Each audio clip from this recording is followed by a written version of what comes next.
Hello, everyone, and welcome to a Channel 781 candidate interview. I am here with Waltham City Council at-large candidate Emily Saperia. Hello. Hi, Emily. Thank you very much for being here. So if you've been watching Channel 781 for a while, you know Emily. She was a regular on our debrief show, and she's helped with our special reports, including one of the first videos we ever posted.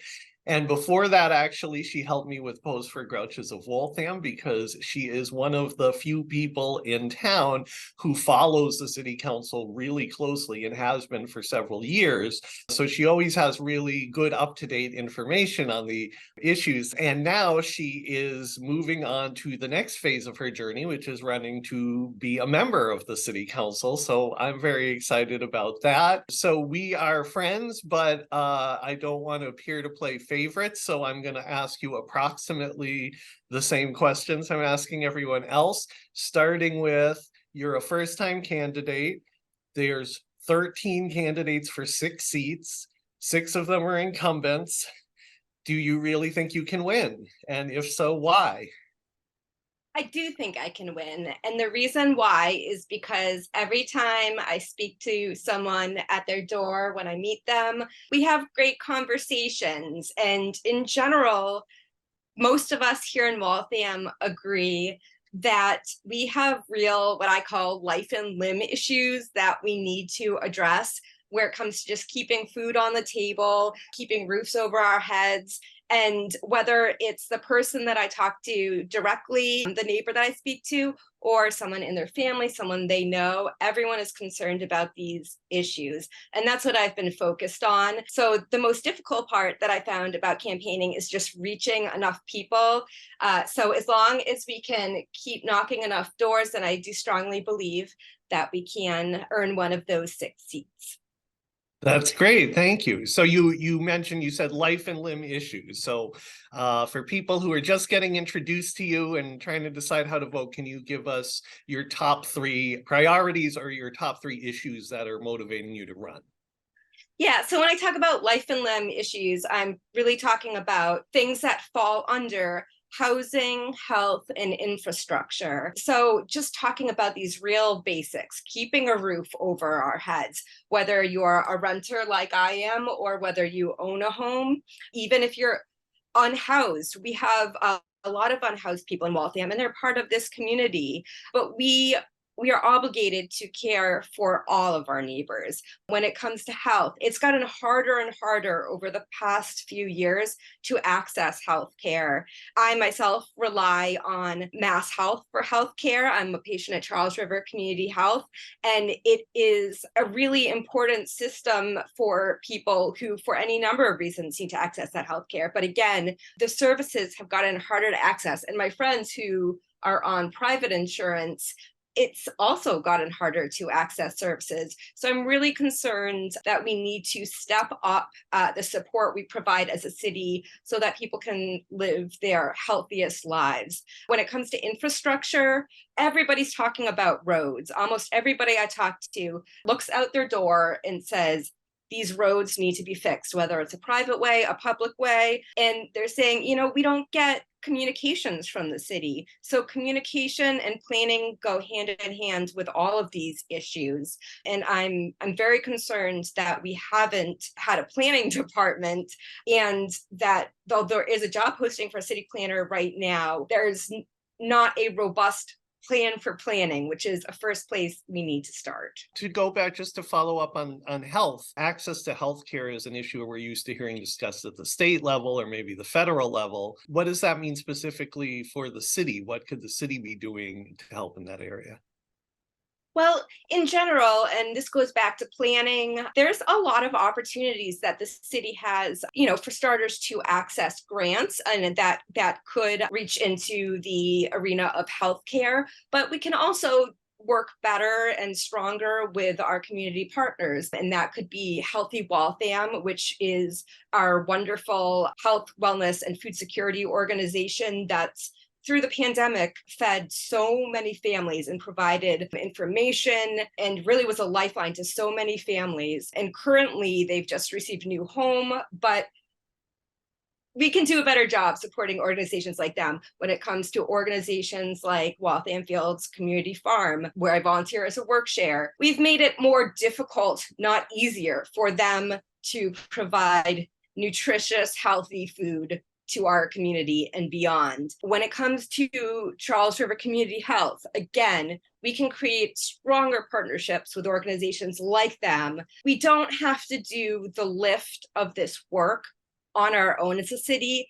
And I think it is so ingrained in all of us, this independent spirit, which is really instilled in us as Americans. And that's to some degree great, but it doesn't always work out. We have these awesome partners, and I believe strongly that we should work together as a community instead of struggling so hard to work individually. And as the city councilor at large, that's really what that role is about. It's about collaboration and working together. You mentioned the farm, which I know is an issue you've watched closely because you're also a volunteer there. We're talking about Waltham Fields Community Farm, which is the nonprofit that operates the farm at the former UMass Field Station site in North Waltham, which is now owned by the city. And in order for that organization to stay there, they needed a lease from the city, which means they needed to go through an RFP process. Pretty much everyone involved says that they support the farm. So to get a little more specific for people who might not know, why is that controversial? Why is that a campaign issue? Can you talk about what's happened with the farm recently and what you would have done differently if it were up to you? Well, I think there's little controversy around the idea of supporting the farm or a farm. I think few people are going to be against a farm. We all need to eat. It's lovely. It's good for tourism. However, in practice, the way it's rolled out is the city purchased the farm. As a resident, I'm very pleased about that. The alternative was that it would have been purchased by a third party, and any number of things could have been built on that land. However, my concern at the moment is that city council as a whole voted in the affirmative on a lease that to me is crippling to the organization that is providing this nutrition to so many people, including myself. I am dependent on Waltham Fields Community Farm for my vegetables. The lease as it stands puts the burden on Waltham Fields Community Farm to upkeep the administrative building, which is crumbling. And I know this because I've worked there on the field crew. Technically, it's called weed crew. I, spent a summer just weeding in the fields there. I've worked as a volunteer. I've worked distributing CSA shares to vegetables.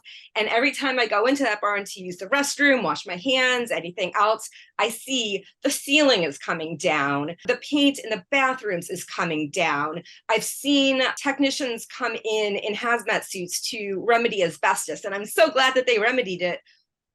But I certainly still have concerns. And so for now, the city, who has purchased this building, to then put the burden of responsibility, that financial responsibility, on the nonprofit, where agriculture, the financial margins are already so incredibly slim, it is just about crippling, and puts the organization in a position where I won't speak because I haven't seen their plans, but just in my experience, understanding how narrow agriculture margins can be, it could make things very difficult for operations.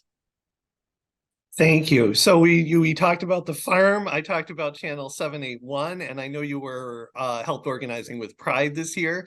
Can you talk a little bit more about your work in the Waltham community so far and what you're most proud of?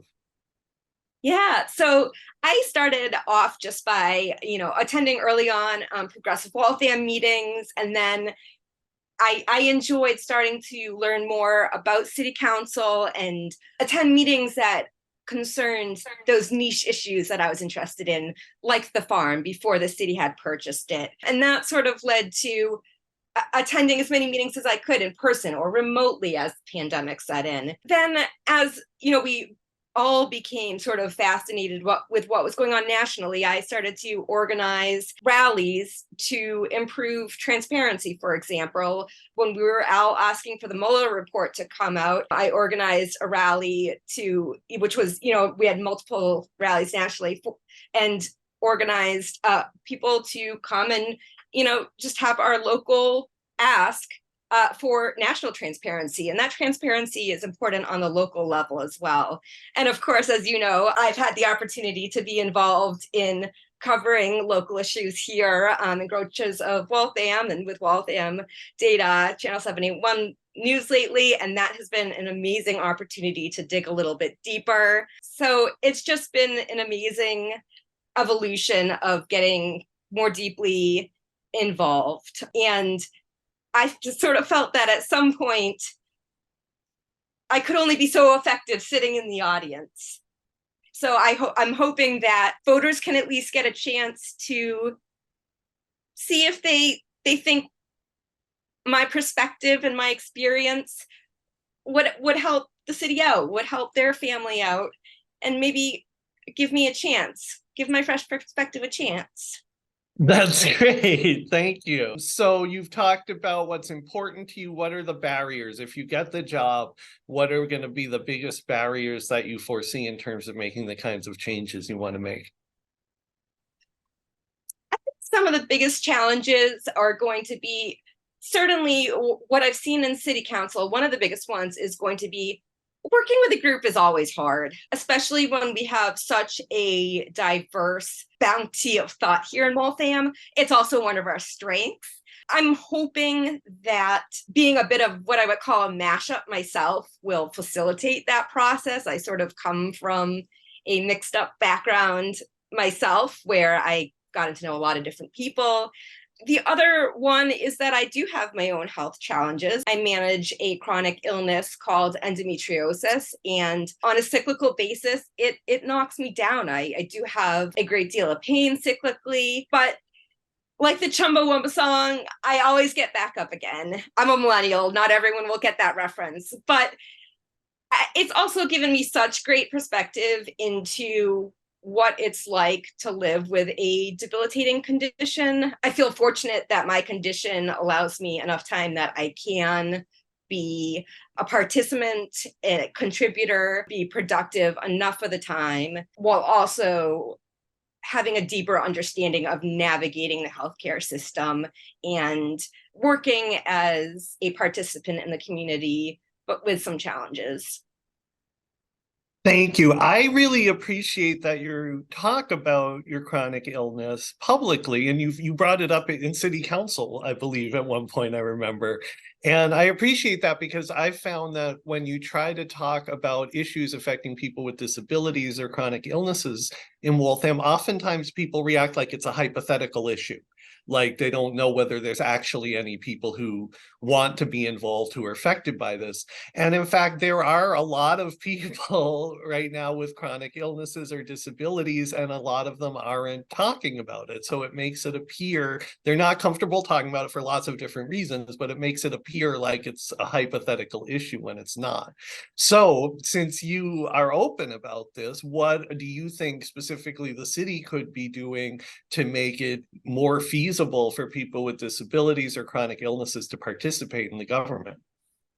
There's some really simple adjustments that can be made. During COVID, the city, of course, went remote, as many municipalities did with the city council meetings, and they started facilitating the city council meetings over Zoom.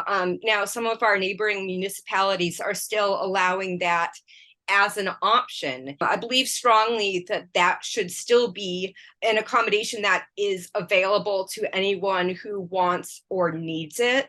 It's, a reasonable accommodation that could be provided very easily. And the technology now is very easy to use and would provide a great deal of benefit to those who need that accommodation. So I think that's the type of very easy accommodation that we could provide. There's, additional very, very easy measures, things like adding subtitles to the city council meetings for those that need that benefit. So there's a lot of really simple ideas that don't cost much money, if any additional money that we could be employing. And it just really, all it takes is recognizing that it would provide a benefit to the entire community by allowing people who have skills to offer to participate. Thank you. Thank you very much. I appreciate that. So if you like what you've heard from Emily, she will be on the ballot for the preliminary election on September 12th, and hopefully will also be on the ballot for the final election in November. So if you'd like to support her, plan ahead to vote in both of those. Thank you very much for being here, Emily. I appreciate it. Thank you so much for having me, Josh. Take care.